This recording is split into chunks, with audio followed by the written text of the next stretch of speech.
people are going out and taking and injecting peptides for collagen, for performance, for muscle gain, for all sorts of things besides just weight loss.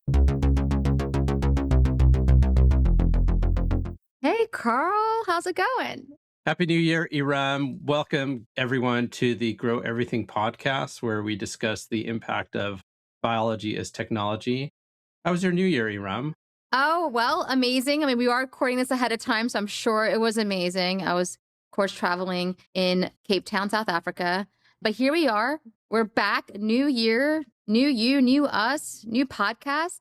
It's amazing. And I hope everyone that's listening to this podcast had a wonderful holiday. Same here. I'm sure everyone did. And we're excited to be back. We've got a lot of exciting things going on this year. Yeah, we do. Absolutely. And in lieu of our usual commentary, we wanted to kind of kickstart off this year introducing some new things about the podcast. So we're super excited to invite our colleague Lizette Couto onto the podcast. You may remember that in early episodes, one of the things that we did was we inserted definitions whenever someone said something a bit too scientific, or at least more scientific than the general public understands.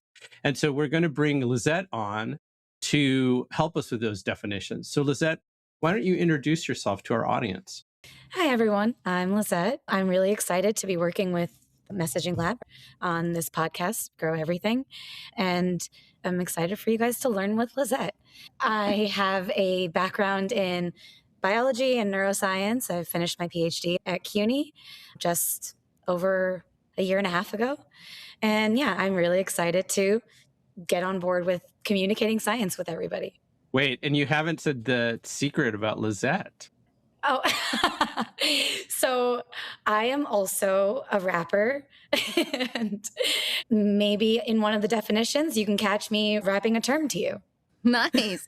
Nice. I mean, we wanted to introduce the audience to you. We've been having such a great time. Lizette has been helping a lot behind the scenes. She's been helping us so much, took such a load off our shoulders because Karl and I were really doing a lot in the early days. But now things are going swimmingly. You're holding it down with our production team as well, Amplify, who's been, like you guys have been doing such a great job and is enabling all of us to grow together. So thank you so much, Lizette, for joining us. Yes, and thank you. I'm really excited. I love growing with you guys. Hey! Awesome.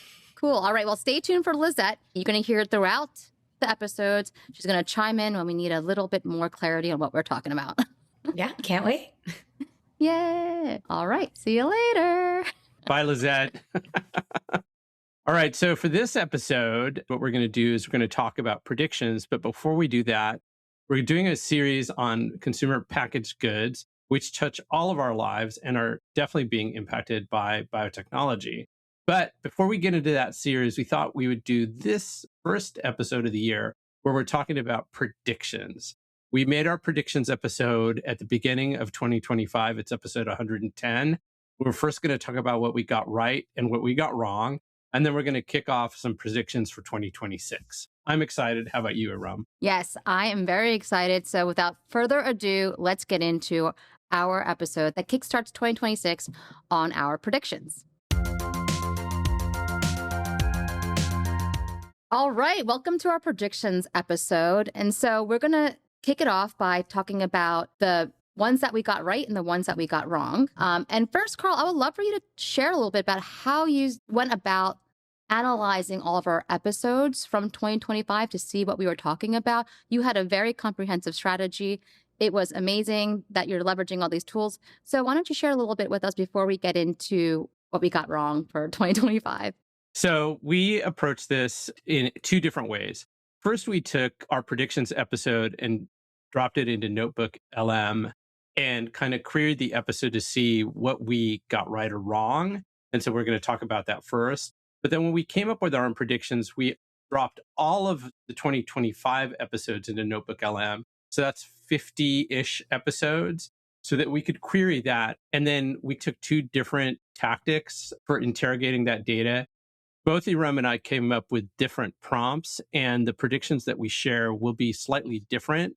But then I also went and queried other LLMs besides just Google and Notebook LM based on the feedback that it gave us in terms of what we might predict based on podcast, I went to 5 other LLMs and I asked, what is right with these predictions? What's wrong with them? I'm going to write a blog post about it because I think it's an interesting way to approach predictions. And I'd like to think that the signals are a little bit stronger than just kind of pulling these out of the air. What do you think, Erum? Yeah, I mean, it was very great to be able to query all of our podcasts, and you set that up, and you shared the Notebook LM link with me, and I was able to do it as well. So, you queried it, I queried it. We had some different answers, but similar at the same time. It's just some of it was positioned differently in terms of what we got wrong and right. But overall, when I did my part, the Google LM resulted in talking about our predictions for 2025, and it said, it's clear that your outlook for 2025 was remarkably prescient regarding infrastructure and funding, while some of your more dire biological concerns remained thankfully contained. So looks like we got some right, we got some wrong. So let's just get into it. Okay, first we'll get into the ones we missed. And at the beginning of 2025, I know I was very concerned about another pandemic due to an H5N1 bird flu, thinking that it potentially could be worse than COVID. That didn't happen, but here we are in January of 2026. And again, there's concern that there's going to be another bird flu. Yeah, I mean, I think some of it stemmed from when we were hearing other people speak. So we went to SynBio Beta in 2024, and Paul Stamets had warned the industry to prepare for H5N1 in case it jumps into humans. And there actually has been some news stories of that happening now, and we're recording this at the end of 2025. So it was not a full-blown global pandemic, but maybe we just missed it by a year. Right. Another prediction that we had, and this was a bizarre one, I think it was very, very ambitious, but we talked about quantum biology and the understanding of quantum biology. And we said that it might happen faster than expected, which I'm like, that was really bold of us to say that. I mean, that's pretty strong, but I think it was really regarding some digital models of biology that were coming online, and then things that were happening by industries. So Novo Nordisk had a quantum accelerator, and since things were moving very fast in the beginning of 2025, we might have added quantum biology into the mix, but I still think it's pretty far. But you never know when a discovery happens and there's a flip of a switch and all of a sudden we have quantum biology. But any thoughts there? We totally missed it, Karl. I kind of wonder if it's two things, because on the one hand, there's biology that depends on quantum effects like photosynthesis, and then there's quantum computing. And I wonder if this is one of those where Notebook LM and us together got it wrong, because maybe we were talking about quantum computing's impact on biology and on biological discovery, and we haven't seen that yet. So I think we count it as a miss, but I think maybe we were just early. And then there was another miss. We saw signs of a biotech winter thawing with expected M&A activity, but that really didn't happen as much as we expected it to. Karl, this was more something that you brought onto the table. Tell us what you expected and what you saw. I think the biopharma industry has really been hurting for more than a few years. There's been a lot of deals. There's been some really nice investments. Even towards the end of 2025, we saw a couple of big $100 million investments in AI drug discovery companies. But at the beginning of the year, I remember at the beginning of 2025, we're still in this biotech investment winter. So I really thought we were going to see a lot of M&A activity because a lot of companies were trading at cash, the public ones. And I think that's still the case, but we haven't seen the kind of M&A activity that I expected.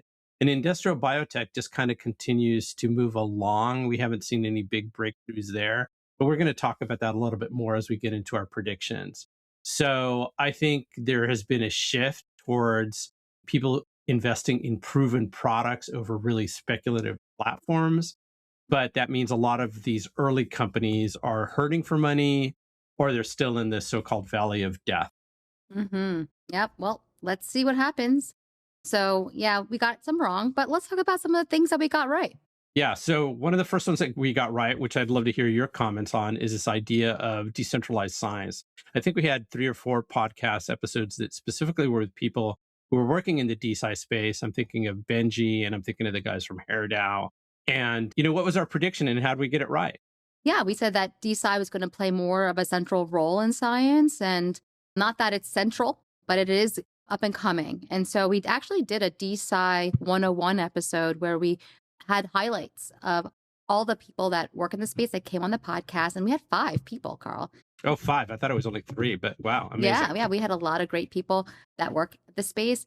And then some people who have not been on the pod yet that are continue to look at DeSci and start setting up DAOs as a methodology or a way or a business model to be able to get more science-backed products into the hands of consumers and allow consumers to participate in the success and the science, of their research, of their products, right? So, and one of the things that got us towards this correct prediction is this emergence of the bio token on the Solana blockchain. And there's also the success of HairDAO that's continuing to move up. So that's great. They're getting more popular, let's say. And this bio token, I mean, I've been getting invited to it. If you go to bio.xyz, not to confuse with biotech.xyz, but bio.xyz has a number of different science projects that are happening. There's DermaDAO, I spoke to Jez, who is running that, and they're looking to create a product that they will release to consumers and their token holders to use and also then participate in the research and the value of it. So I think that it's not, again, not central to science yet, but it's still moving forward and expanding across different types of science. And I seem to remember that maybe when we recorded Benji's episode, I had mentioned that I'd seen probably on YouTube, maybe Reels, that someone had said that DeSci, decentralized science tokens, were outperforming many of the other sectors in the marketplace, including AI-related tokens. I don't know if that's the case, so listeners chime in and let us know. But I do remember being very excited about that and seeing this emergence as this alternate funding model. And as we talk about our predictions for 2026, you're going to see that this is very important. So our next prediction that we got right was this idea of waste as a high value resource. I think we talked about it a lot in terms of how agricultural waste could be used to feed new biomanufacturing facilities. I did a TEDx in Boston where I talked about urban waste, which is not yet tapped into. But this was an important theme across a number of our episodes. Erum, what's your take? Yeah. So we had guests on from companies like Mango Materials, where they use methane from wastewater. Industrial Microbes also came on. They talked about leveraging ethanol from agricultural waste to make acetonitrile and different types of very important molecules that are used for all sorts of things, even to make spaceships out of it. That's so crazy, taking waste and making spaceships. Hello. And then more recently, towards the end of the year, we had Gabe from Symmetry Wood talking about growing wood alternatives from kombucha brewery waste. So kombucha breweries make lots of bacterial cellulose. For those that have made kombucha, you know that there's this culture called SCOBY. That is what the bacterial cellulose makes. And they're just using that to make wood, and it's incredible.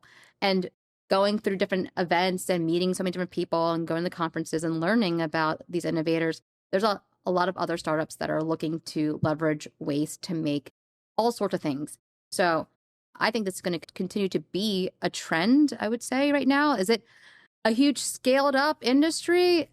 Not quite yet, but we are going to make sure we have our finger on the pulse when it comes to waste as a high value resource.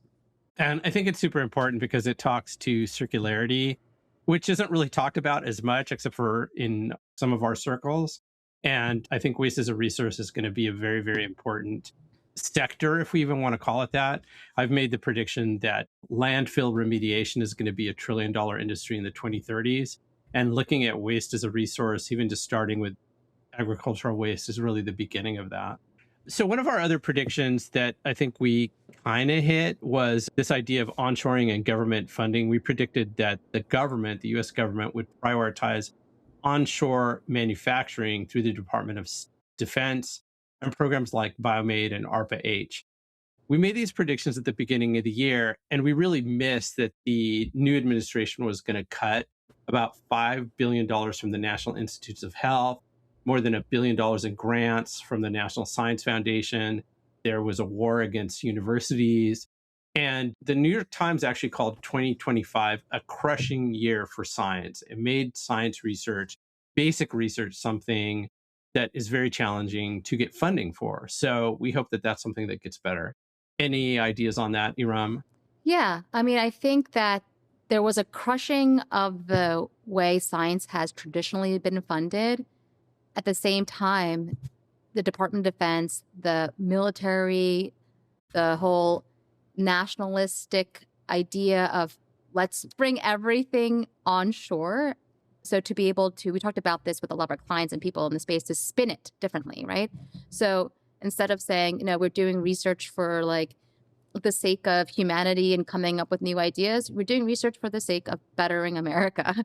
And so that spin is something that happened like at the beginning of the year, really. We recorded our predictions episode in 2025, and then all this stuff happened. So, we live in very volatile times that are based on whimsy sometimes. Seems like it. Seems like it. Decisions that are made very quickly and abruptly without having a very strong plan to phase a change, which is, more of a change management thing.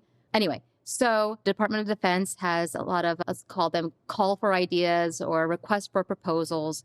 Things are happening. I mean, I'd like to point to Christina Smolke of Anthea came on, and the positioning of their company that they biomanufacture active pharmaceutical ingredients, but you could biomanufacture them anywhere. And you can do that here in the United States versus a lot of active pharmaceutical ingredients that are being made in different countries where there's a lot of supply chain risk when there's just one facility making it in one location that might have all sorts of risk, whether that's political or climate related or all sorts of other things going on, that if you have one supply chain, it's just not going to be very reliable when you need it for making things that people consume on the regular. So Yeah. I just think it was a shift, but yes, a crushing year for science as usual, but hopefully, we just talked about DeSci, we talked about Department of Defense and onshoring, maybe just science being done differently. And hopefully we see that it actually makes us discover more things. I don't know. I mean, it was a prediction that we kind of got right and wrong. That's a crazy one. Clearly that message was heard by the markets because Anthea ended up raising more than $50 million in a Series C financing. So I think we're going to see a lot more of this onshoring, localization, regionalization over the course of the year. And I actually don't see that as a bad thing, because I think that for just security reasons, it makes a lot of sense to produce essential medicines here on shore. And there's a lot of things that get shipped around the world that probably shouldn't be shipped around the world, particularly things that contain a lot of water. Because why are we shipping water around the world? If there's water everywhere, we just need to be smarter about the way we use it. Let's save our predictions for 2026. We're going to get into that. But what else did we get right? I think this prediction that probably isn't a surprise to anybody. We talked about the convergence of AI and biology. We talked about it being not just around drug discovery, which has seen a lot of activity, but we also talked about the use of AI in biotech for commercialization and building. We saw this at Synbio Beta in the sessions that were around hyperscale biology, where the focus shifted from reading and writing DNA to really composing genomes. Yeah, again, I think it was an obvious one because AI has to have an application. Biology is just perfect for AI to consume large amounts of data and makes sense out of complexity. And so because this read-write, which we're going to talk about more, can happen and is happening in smaller phases, but when that accelerates, it's going to be very interesting. And, in our day job at Messaging Lab, we do talk to a lot of AI and bio companies. So we kind of knew it was going to happen. All right. Well, why don't you take this one, Erum, because this one I think is near and dear to your heart when it comes to the microbiome and longevity. Yeah. So we talked a lot about seeing microbiome longevity in pop culture and even through mainstream consciousness or clever marketing. And yes, this has played out pretty strongly. We even see from our friends at P&G, who we'll be having on the podcast soon, they've had microbiome-focused commercials where they talked about Head and Shoulders and the scalp microbiome. This idea of skin longevity, L'Oreal has made big strides. They always have, but this complete 180 of, rather than saying anti-aging, when it comes to skin, it's longevity. But not just even that. We took other layers of looking at skin and longevity and different biomarkers. And so it's not just making sure your skin's moisturized, but there's the concept of cellular senescence, which is when you have cells that senesce, they act like, I'm going to say zombies. I know there's some prominent thinkers in the science of senescence that are like, no, they're not zombies. They're just cells that have these, I want to say, cytokines. Yeah. I was going to say there's cells that are somewhat inactive until they get triggered to do something very specific. And like they have to be there, like they're part of the ecosystem of skin cells. So like not having them is not a good thing too. Just like everything, just can't eradicate something. It's going to have some after effects. But anyway, we just went into different layers of longevity and microbiome throughout 2025. And we spoke to so many companies that are really looking at this. OneSkin is a company that we had on the podcast. We worked with a little bit to help them with their science communications. And they do such a great job when it comes to looking at longevity and skin. But then we'll talk more about it. But it is clearly a big topic. It is all over the news. And I'm sure it'll continue to be in 2026. Yep. And then finally, the prediction that we also, I'm going to say we got it kind of right, was biotech in entertainment. At the beginning of last year, we were talking about Common Side Effects, the animated show from Mike Judge, the creator of Silicon Valley and producer of Idiocracy. We thought that there was going to be a lot more spicy conversations about big pharma and universal cures. And we continue to see biotech and entertainment as a really important way to increase bioliteracy and to accelerate cultural adoption of biotech. This, I think, has a long way to go. Yeah, it could be more, but there was also the show. That happened actually the year before, like started in 2024. The show with Rob Lowe called Unstable was out. But it's not enough. And then, of course, Pluribus, not that that's deep in biology. It's a little bit more about collective consciousness, although it could be because I didn't watch the latest episodes yet. I probably will have by the time this episode airs. But so good. Yeah. But more. There has to be more and more people talking about it. And I think with this combination of new discoveries, people leveraging AI for drug development, for all sorts of things, biology is becoming more prominent in people's consciousness. So just through everyday work, through culture, through entertainment, I think we're going to see more of it.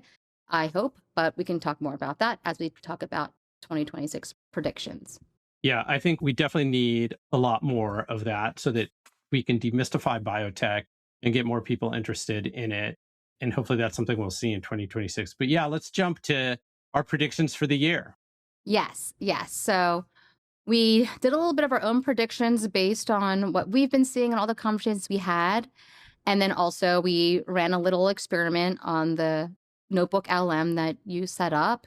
And we came up with about 7 to 10 predictions because we might have some sub predictions that come out of our conversation. So right. here we go. Do you want to kick it off, Karl? Actually, Rem, why don't you kick it off? Because I think this one came from your predictions and your querying of Notebook LM and querying all of our previous episodes. Yes. So we touched on this a little bit in the beginning of this episode. And this prediction is that the first functional AI-composed genome will happen in 2026. So then our biotech industry will move beyond merely reading, writing, and editing DNA, but true genomic composition. Erum mentioned an AI-composed genome. That's a full genetic blueprint designed by artificial intelligence. Not just editing one gene, but creating an entire genome from scratch before it's built in a lab. And this really stems from leveraging models like EVO2, which is a joint effort by the ARC Institute. NVIDIA also supported it. Researchers from Stanford, Berkeley, UCSF, a lot of people coming together to make EVO2, which can process whole genomes as context windows. So we will see the first functional microbial genome designed entirely in silico and printed to solve specific industrial problems, such as plastic degradation or rare mineral extraction. So as AI's predictive design becomes increasingly trivial, the industry's focus will shift decisively from discovery to the orchestration of building and commercialization. So we really see that this is going to happen. We hear the micro milestones that have been happening. I don't want to trivialize it. They are actually big steps when We heard the gentleman from the Arc Institute speak at BioBeta, and they were talking about, all right, we don't want to just write DNA, just like they use the idea of, yes, we can look at the words, but when can we write the story? And we are predicting that in 2026, we will write a story and boot up the first genome that was designed in silico. First of all, the ability for AI to drop a whole genome and read it in a context window is, to me, something that is just amazing. Because for those of you who don't know, the context window is basically like an AI's working memory. And genomes tend to be pretty big, even though we know, some microbes have very small ones. But I think it would be very interesting to see if we could talk to Patrick Hugh or even Andrew Hessel, who's been on the podcast, to talk about this prediction sometime during the course of the year to see how close we are. But I do think that over time, this is something that's going to become trivial. There's no doubt about it. You're going to be able to do this stuff in silico and run hundreds, thousands, millions of tests before you actually print the genome. And you're going to have a much better sense as to whether you're able to get that genome to do what you want it to do. So I'm very excited about this prediction. Our second prediction is something we talked about and a couple of people have commented on, was the emergence of dirty biology. But we kind of expanded this, saying we talked about writing a dirty biology manifesto, which is not off the table. It could still happen. But what we predict is that there's going to be a major non-sterile biomanufacturing facility built. And so this is going to be a move away from these expensive centralized stainless steel reactors that look like what you see in a microbrewery, but you'll see these distributed modular systems that leverage natural microbial consortia and localized waste streams. So this shift is going to be from scaling up to scaling out, and is going to break the capital intensive valley of death that has claimed so many first generation biotech companies. Yeah, I mean, I love that, and I hope that happens. I haven't really seen any indication that's going to happen. I think it needs to happen, though, right? These are predictions. Yes, yes. Yeah, they're predictions. We talked to Daniel Goodwin of the Homeworld Collective in 2025, and he mentioned like a bit about having new types of biomanufacturing, and think outside of the stainless steel vats that have to be sterilized. Could we use like a lake? Right now, biology, the way it's done is not in a stainless steel vat. It's a bunch of different organisms coming together to build something, to build up and build out, build clean, remove the waste. Like it just all comes together in a beautiful symphony. And so how do we do that? That is a very big challenge, a very big challenge. But I think it's an important one because it could save so much money. Because if you don't need to sterilize and heat bioreactors to make them sure they're clean before you use it, obviously you're not heating up the actual organisms because you're going to kill them, unless you need to in downstream processing, which you do depending on what you're trying to make. But it could also reduce energy costs. That's a big thing too. And make things a little bit more automated, but not in the way that it's like hardware automation, but more like biologically automated. Like let biology do its thing, and we'll have the products we need, or that problem solved because we enabled biology to do its thing in situ, in the actual place. Yeah, I think it's just worth it to remember that agriculture is dirty biology. We do that at scale. And we had another prediction that didn't make the list where we talked about downstream processing, seeing as a service, because downstream processing is something that's very expensive and impacts biomanufacturing. So if you could imagine growing things agriculturally, like in fields, and then downstream, you end up processing out what you need from it. I think it's another approach versus, as you said, stainless steel vats. So I'll just do the next one because this one came from kind of my series of predictions. I said that, we predict that biological arbitrage could create a 15 to 20% margin advantage to bypass tariffs. Okay, you just heard biological arbitrage. That's when biology becomes a competitive advantage. Instead of shipping materials around the world, companies can grow them locally using microbes or cells. That means fewer tariffs, shorter supply chains, and lower costs. So this came out of the recommendation from the National Security Commission on Emerging Biotechnology and the US government moving forward on research to procure bio-based products at scale. So to ensure national security and supply chain resilience, these federal mandates require the purchase of biomanufactured materials such as dyes, carbon negative cement, domesticated specialty chemicals, and they effectively act as offtake agreements to de-risk the industry for private investors. I think we have to just see how this is going to play out, but I think that there is a potential for biological arbitrage that could create an advantage. And Erum, you had an interesting story around this. Yeah, I mean, my thing was just more, it hit home because of a specific thing I was looking to purchase. And I was a bit taken back by the price. So I went to this store, the local bodega here in Brooklyn, right? And things are a little bit more pricey in Brooklyn than in the suburbs, I imagine. I haven't gone shopping in the suburbs for a long time. But I was looking to purchase some cream cheese. And usually I go for the Philly cream cheese. But I noticed it was like $7 for like the small regular size. And I was like, ooh, that's a little bit pricier than usual. And then I'm like, okay, well, what other options they have? I mean, although I was like, all right, I've got to stick with my Philly, but let's see what they had. And I was just like looking at the different options. And there was an organic cream cheese that was cheaper than Philly cream cheese. Interesting. And it was cheaper. So the Philly cream cheese was $7. So organic cream cheese was $6. And then there was the tofutti better than cream cheese, which I've had and it's good. That was $5. And I was like, wow, that's interesting. There's this flip. People always think like vegan and organic is so expensive, when actually the thing that was expensive and would be the more processed one, and Philly cream cheese, don't come after me, but like, why was that more expensive? And, we talked about this and we're like, all right, well, what are the ingredients of cream cheese? It's not just dairy. There's different ingredients like guar gum and xanthan gum, and they come from somewhere, right? And guar gum is important from India, Pakistan, and tariffs are involved. It probably caused it to be more expensive then because that one ingredient. And I'm sure there's other ingredients that influence the pricing of cream cheese.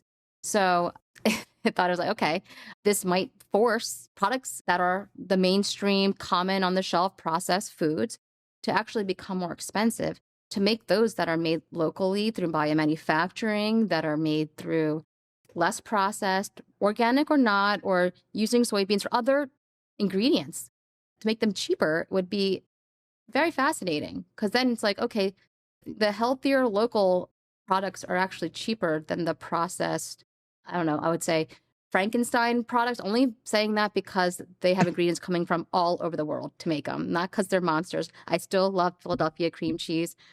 Big Philly, don't come after me. Go Eagles. Yeah. Yeah, I mean, I think it's super interesting. Can localized biomanufacturing create a margin advantage over tariffs? I think it's something that remains to be seen, and I'd love to hear what our listeners think about that idea.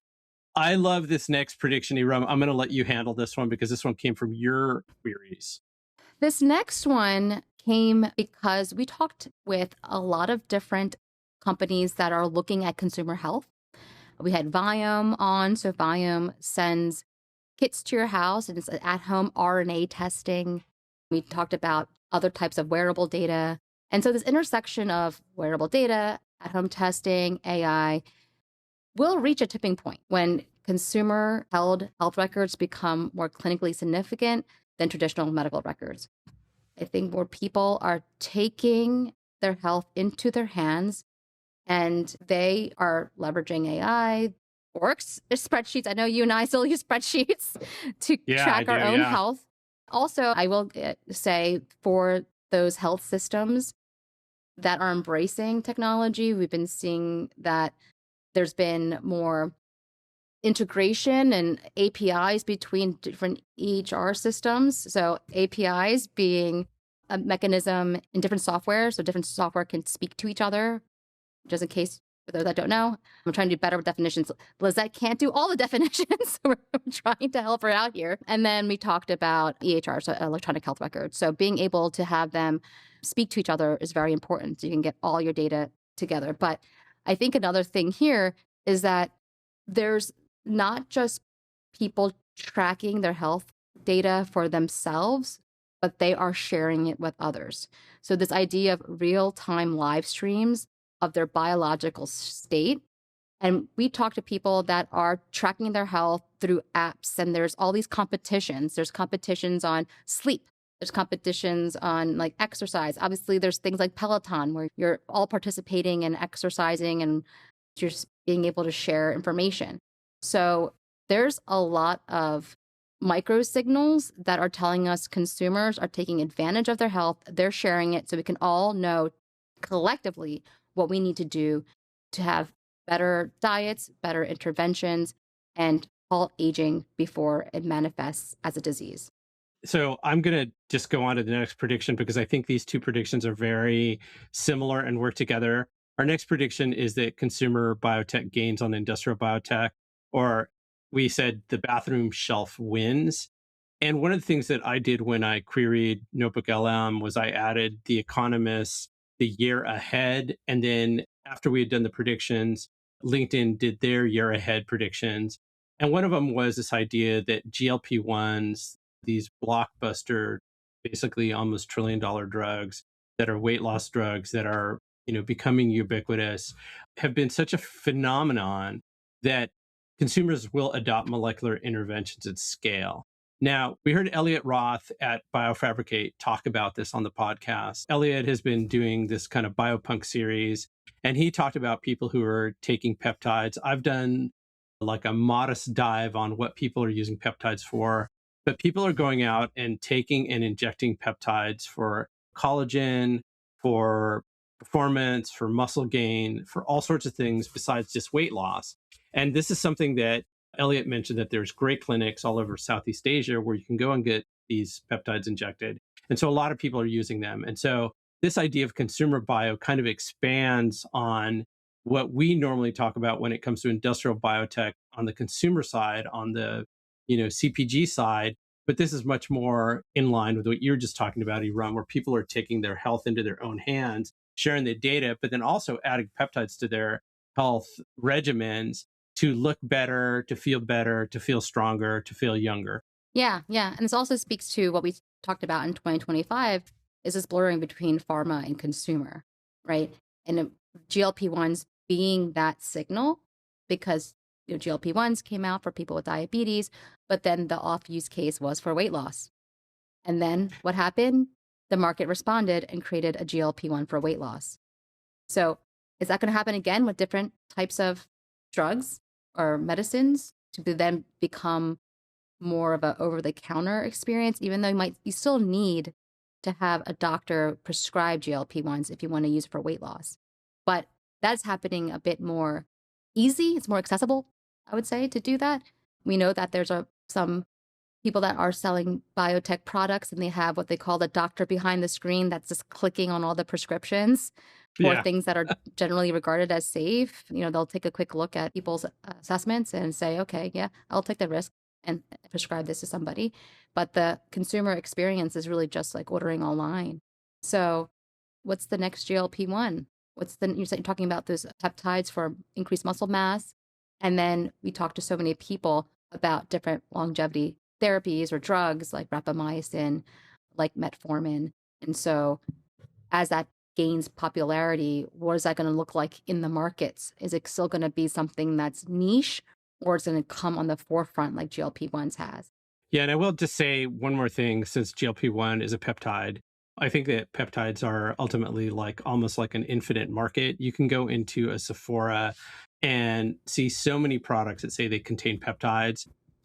We don't know what those peptides are. I mean, in some cases we know what they are, but for example, we talked to OneSkin. They have a peptide that increases your skin longevity. So that's peptide based. K18 Hair, who we talk a lot about on this podcast, their products are peptide based. And there's, I think, a lot of room for these peptides to appear in beauty products, but also across personal care and even consumer brands, cleaning products that contain peptides. I think we've barely scratched the surface of where peptides are going to appear. And I'm really excited for this because I think people are going to get very creative with these small amino acid chains. Yeah, well, we could probably say 2026, the year of the peptide. I don't know. Maybe that's let's hope so. Okay, we'll put that in the predictions box. All right. So the next couple of predictions I'm really excited about because it has to do with space. Woo! For listeners of the podcast, you know that I'm the space nerd. And Karl, thank you for coming on this journey with me. And you've embraced space as not only a fun thing to talk about, but as a platform for real scientific research that can help us in the world of biology. And so this prediction comes from some recent conversations we had with people, not just on the podcast, but also off the podcast. And this is the idea of space manufactured crystals entering human clinical trials, because there are a lot of trials that are happening that we don't really know about in the public domain, but we have heard about pharma companies working with different space agencies to look at space manufacturing as a way to create unique properties of molecules. And this stemmed from our conversation with BARDA, a company that is doing space manufacturing. And they and other companies are creating this aerospace / biotech collaboration. And they say that, look, this crystallization of different drugs can help create efficacy that regular gravity cannot. So microgravity crystallization is something that we need to pay attention to. And people are doing it, but we believe that it will create a drug in 2026 that we can use. Karl, talk about this. What do you think? Yeah, I mean, like you say, space is the ultimate clean room. This idea of creating perfectly uniform crystals, that those have different effects therapeutically. And so it makes sense that the biopharmaceutical industry is looking at this, because they always need to have product consistency, but to add that next level of consistency, I think it increases patent protection. If they've got a product that maybe has been on the market that they're looking to protect for longer, space manufacturing could be one of the ways that you do that. So I'm super excited to see how this prediction plays out. Thank you, Erum, for getting me back into space and for appreciating that there are people doing this. I think there's a lot of things to unpack around space, biotech, and we're just barely at the beginning of it. I did want to make one more comment about space manufacturing, is that getting into clinical trials and having pharma behind space manufacturing is huge, because if pharma is in, it means money is in, and people will chase money, right? So I think it's going to happen in 2026. It has to, because there's already a lot of money that's been put into it. And if it doesn't, okay, we got it wrong. But it's just going to kick it off. Doesn't mean that there's going to be a pharmaceutical plant in space. It means that they're going to create these crystals and bring those crystals back down to Earth and then culture it here on Earth. So it's not that this kicks off us living in space. It just, we're using space as a tool. We're using space as a platform. With that said, the next prediction, continuing our space journey, is I believe in 2026, we will see proof of alien life. And that is because of the remarkable satellite imaging that has been happening in using the telescopes that have been made, but also with AI looking at every single aspect of it. So you and I were kind of talking about this, and there was a reel that I shared of this amazing astronomy influencer, and they were talking about how there are these unreal satellite capabilities that can lead to so much depth of perception in space. And this is echoed by George Church, who we had his episode on the podcast. We didn't interview him, but we had our friends from the Homeworld Collective interview him. And he suggested that synthetic biology can help amplify signals observed from drones or satellites, turning environmental or biological responses into reflective data that we can see from very high up. That's wild. So biology helping us see farther away. And then, of course, our brother from another mother here in Brooklyn, Dr. Chris Mason, highlighted that we already discovered what appeared to be pure ocean worlds among the exoplanets that we've been finding. And they are the primary targets for monitoring for variations of life that we just couldn't fathom. So Chris Mason has brought that up. And we also talked to a few other people about space. Yeah, I mean, one of my favorite podcast episodes was with Erica De Benedictis, who's working on creating biological chassis for Mars. And one of the things that she noted was that Mars itself is sterile, but yet our intentions and our ethics around space have shifted over the last 50 years. In the past, we were really looking for life. So now we're really looking for where are places that we could potentially settle.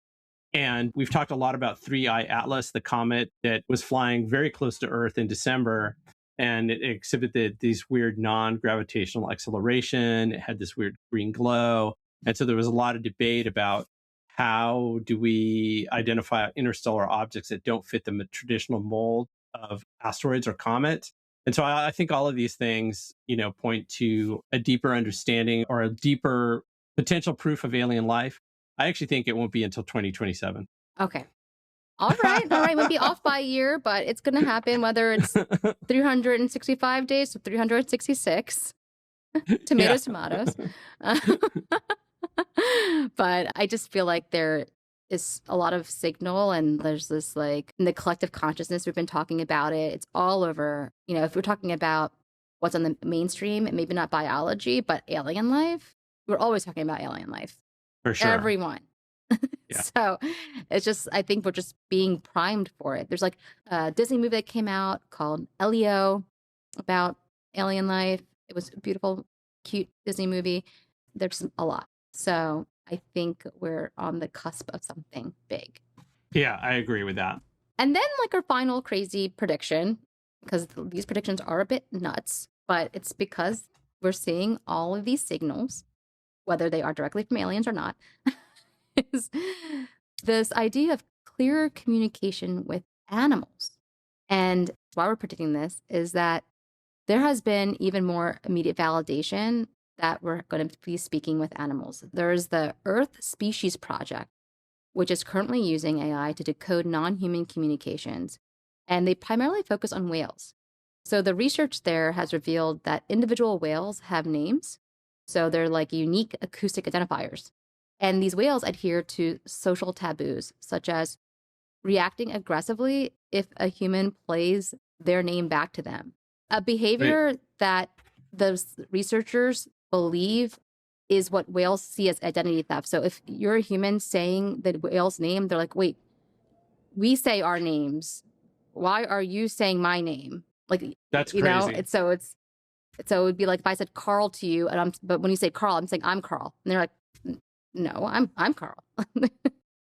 Yeah. So that's what this research pointed to, but it doesn't stop there. I mean, the X Prize that, Peter Diamandis, the billionaire, he started this along with some other amazing people. They have this X Prize for interspecies communication. The details are still being worked on, but it's really to understand the consciousness of animals. And so we talked to Susan Glorison of The Future is Fungi about this. Tell me a little bit more about what you think of this. Are we going to communicate with animals? Yeah, there's no doubt. This is the year we start communicating with animals. AI is going to enable this, and I'm all for it. And maybe, whales will be the first ones. Hopefully whales are going to tell us to clean up the ocean and to be nicer to them. But I'm not sure I really want to know what my cat says. I have a feeling that like when we're able to communicate with cats and dogs, we'll find that their level of communications is very sophisticated, but maybe not sophisticated enough for us to really want to engage on a consistent basis. But I love this idea, and I can't wait to see it in practice. You mentioned Susan Glorison. She also said that a researcher named Andy Adamatsky has identified a fungal language of roughly 50 words. So that means we might be communicating with the wood wide web to monitor soil health and ecosystems. So yeah, I'm all for it. Let's communicate with aliens that are already here on our planet. Yes, which are animals. I mean, there are definitely signals of animal communications, like these researchers at the Earth Species Project. And I have seen different attempts of communicating with pets. And I think we've all seen like a commercial or something where they have like a dog decoder if your dog barks like this. I've seen it for babies. Yeah. For when babies cry, they're actually crying, crying for specific reasons. I don't know how effective they are, but hey, look, they're being studied. Previously, it's been humans trying to identify those patterns. But now, of course, we have all understanding and hyper processing and pattern recognitions of AI. So yes. All right. Let's talk to our other living multicellular organisms here on Earth. And then let's see what's outside of our planet. Yeah, exactly. So those are our predictions for 2026. I think they're very exciting. I think some are definitely going to happen. We had a pretty good hit rate last year in 2025. I'm really looking forward to seeing what other biotech predictions people are making for this year. Biotech continues to be a very exciting space. There's a lot happening. What's your take, Erum, as we close this episode out? Yes, yes. Well, there's a lot to be seen in 2026. I'm here for it. You're here for it. We're going to have amazing people on. And we mentioned at the top of the episode, we're going to kick off a CPG series. So that's consumer packaged goods. All the things that we buy on the shelves of Walmart, Target, there's so much. And those things are made, a lot of them are made through petrochemistry. And we need to find ways to use biology because of all the wins we talk about here on the podcast. And there are efforts happening, and we cannot wait to bring the people on that are looking at this, looking at biology as a solution to making consumer packaged goods, looking at all the innovation and bringing it to market into your hands. And we cannot wait for that. So stay tuned for more on the Grow Everything podcast. Hey, this episode is sponsored by Messaging Lab. At Messaging Lab, we translate complex science and economics into compelling business narratives. And we have done so for the most successful biotech-forward companies across pharma, agriculture, personal care and beauty, materials, and the list goes on. We're here to make sure your ideas not only get heard, but resonate with your audience. So if it's time to amplify your company's voice and elevate your business, visit us at messaginglab.com. Let's grow. Thanks for listening. As you can tell, we have a really good time here on the Grow Everything podcast. We have a fantastic audience. And if you're interested in reaching that audience, reach out to us. We are open for partnerships. Don't forget to follow us on your favorite streaming service, Spotify, YouTube, Apple, and sign up for our Substack so you don't miss a beat when it comes to building the economy. Thanks for listening.